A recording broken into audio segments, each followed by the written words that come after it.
नमो अरिहन्ताणं नमो सिद्धाणं नमो आयर्याणं नमो वज्रायाणं नमो लोये सवसाहुणं। पंच परमेष्ठी भगवान की जय। सामायिक पाठ चल रहा है। पिछली ज्ञानशाला में 2 श्लोक हुए थे। आइए आज तीसरा श्लोक देखते हैं, पृष्ठ नंबर 6। दुखे सुखे वैरिणि बंधुवर्गे योगे वियोगे भवने वने वा निराकृताशेष ममत्वबुद्धेः समं मनो में सुसदापि नाथ। सामायिक की जो परिभाषा है वो इस श्लोक में बड़ी अच्छी तरह आचार्य ने दी है।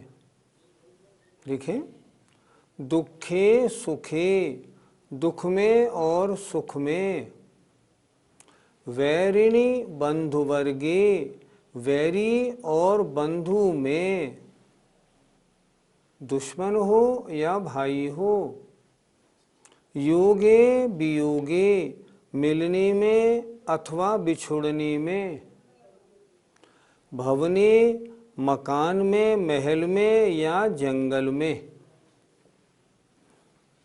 निराकृत दूर कर दिया है, अशेष माने संपूर्ण,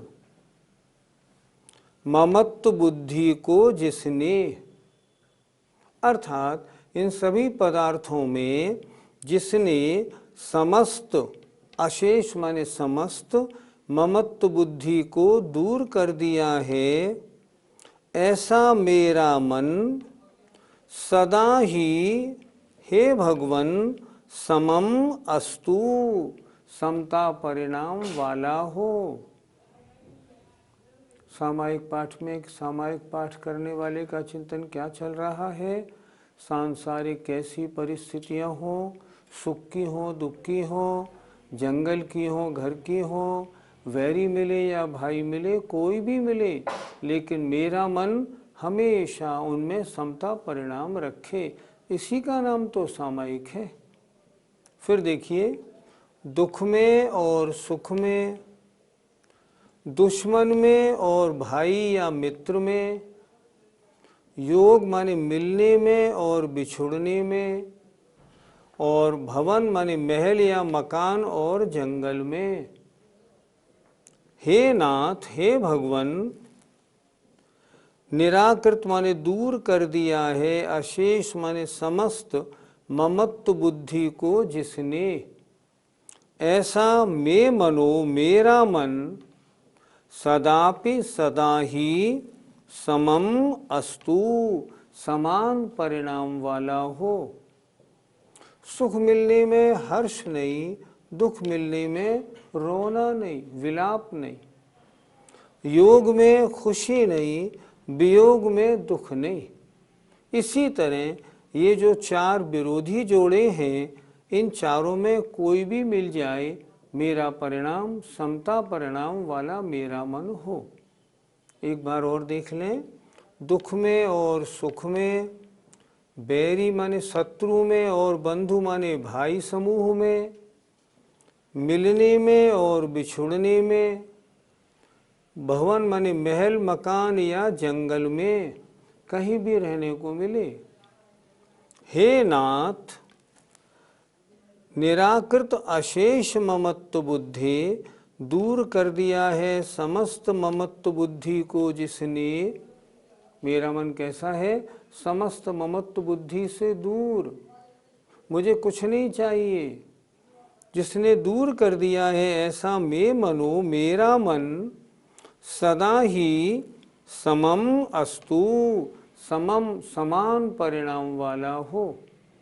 मुझे इनमें किसी में भी हर्ष और विलाप करने का अवसर नहीं, मेरा मन कभी नहीं बने। कैसी भी परिस्थिति हो मैं हमेशा प्रसन्न समता परिणाम वाला रहूं।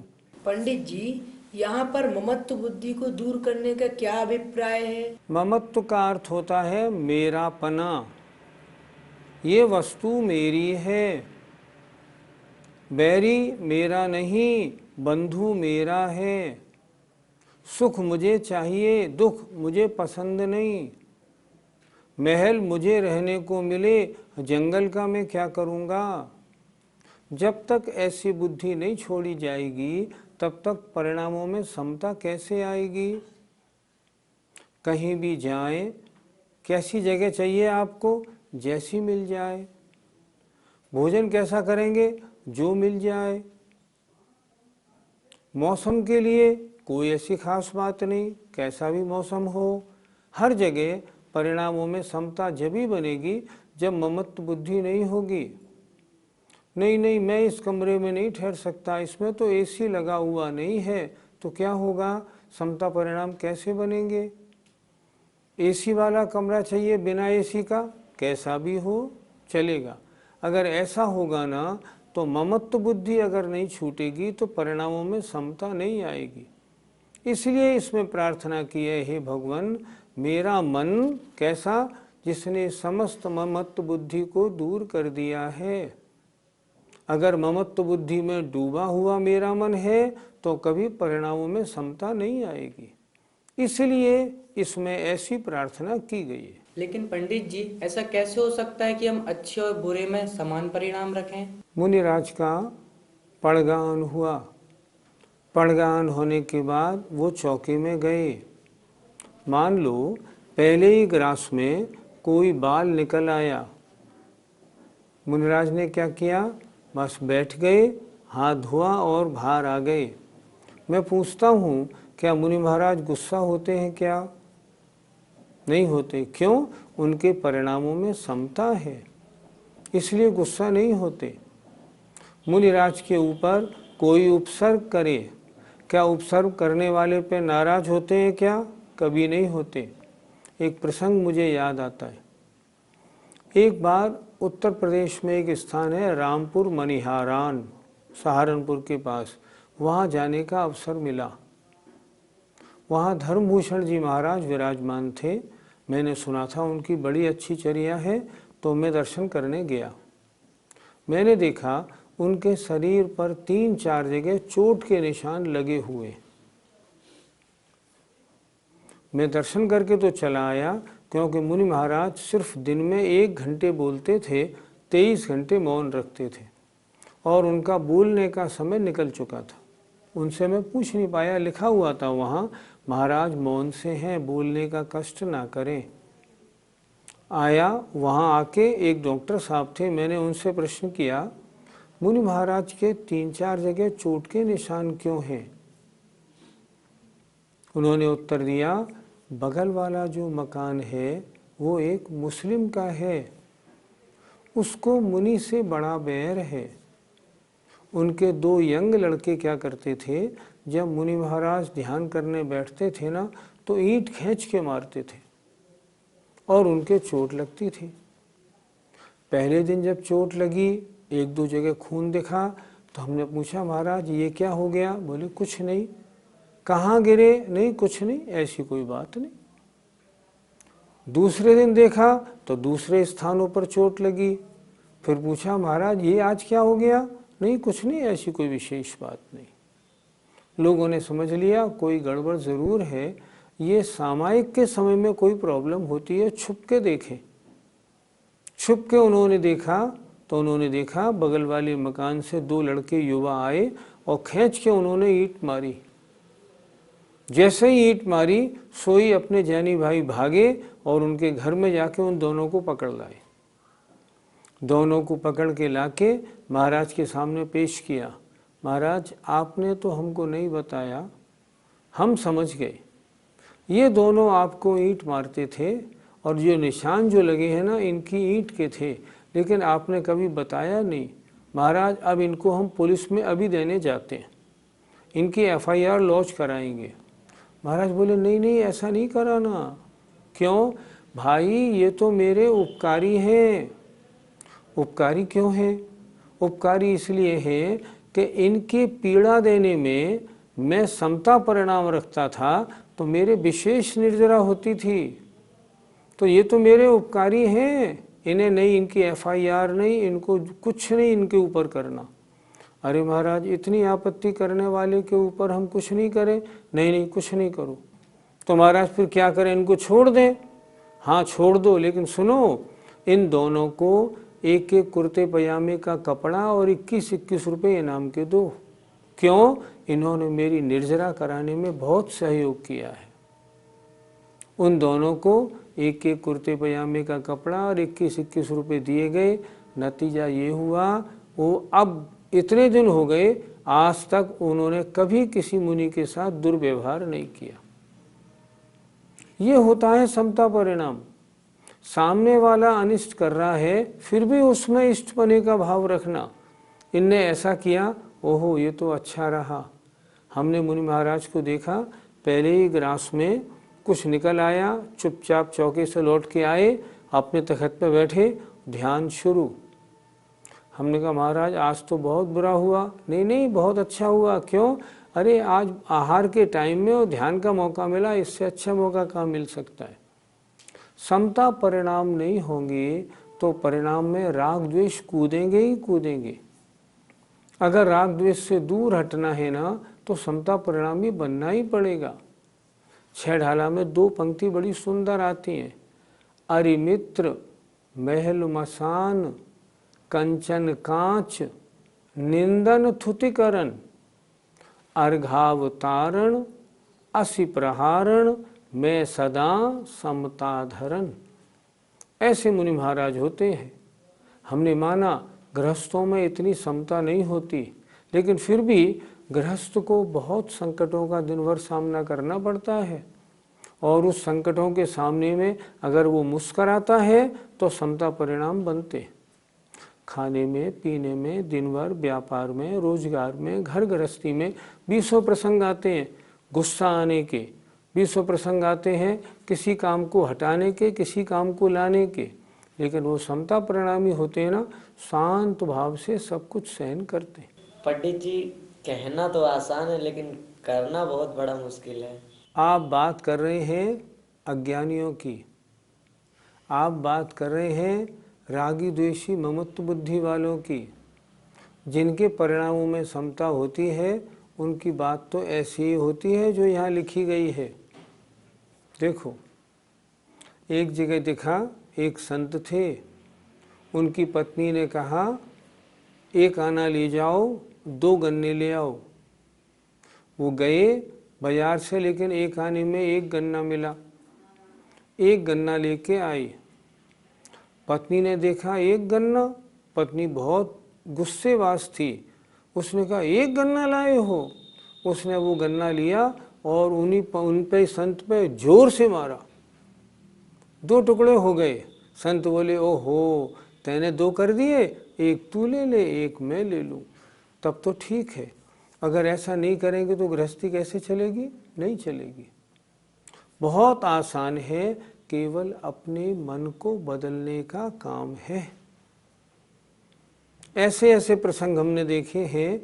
गुजरात में एक सज्जन थे, बहुत गुस्सेबाज। ऑफिस से लड़के घर पे आए, उन्होंने अपनी पत्नी से कहा 1 कप चाय जल्दी लाओ। पत्नी 1 कप चाय लाई, उन्होंने चाय जल्दी में मुंह से लगाई तो मुंह जल गया। गुस्सा आई, उन्होंने वो कप उस पत्नी को ऐसे जोर से मारा, पत्नी वहीं गिर पड़ी और मर गई। बोलो, समता परिणाम नहीं होने का नुकसान कितना है? अगर मुस्कुरा के छोड़ देते तो कितना फायदा होता। सामायिक पाठ अगर जीवन में उतर जाए तो आनंद ही आनंद है, इसका क्या कहना। सामायिक की अगली भावना देखें, मुनीशलीना विवकीलिता विव स्थिरौ निखाता विव बिंबिता विव पादौ त्वदीयौ मम तिष्ठतां सदा तमोधुनानौ हृददीपकाविव। हे मुनीश, मुनीश हे मुनियों के नाथ, लीनौ इव लीन हुए की तरह, कीलितौ इव कीलित किए गए की तरह, स्थिरौ स्थिर हुए की तरह, निखाता बिंब निखाता बिव खोदे गए की तरह, बिंबिता बिव प्रतिबिंबित हुए की तरह, त्वदीय उपादौ आपके दोनों चरण, सदा मम हृदय तिष्ठताम मेरे हृदय में तिष्ठताम विराजमान रहें, तिष्ठें रुकें। कैसे हैं आपके चरण? तमोधुनानौ अंधकार नष्ट करने के लिए जो दीपक की तरह हैं। फिर देखें, हे मुनियों के नाथ, हे मुनीश, अंधकार को नष्ट करने के लिए दीपक की तरह, त्वदीय उपादौ आपके दोनों चरण मेरे हृदय में सदा ऐसे तिष्ठें, ऐसे विराजमान रहें मानो लीन हो गए हों, मानो कीलित कर दिए गए हों, मान लो ठहर गए हों, खोदे गए हों या प्रतिबिंबित हो गए हों। अर्थात हे भगवान, आपके चरण मेरे हृदय में स्थायी रूप से वहाँ मौजूद रहें।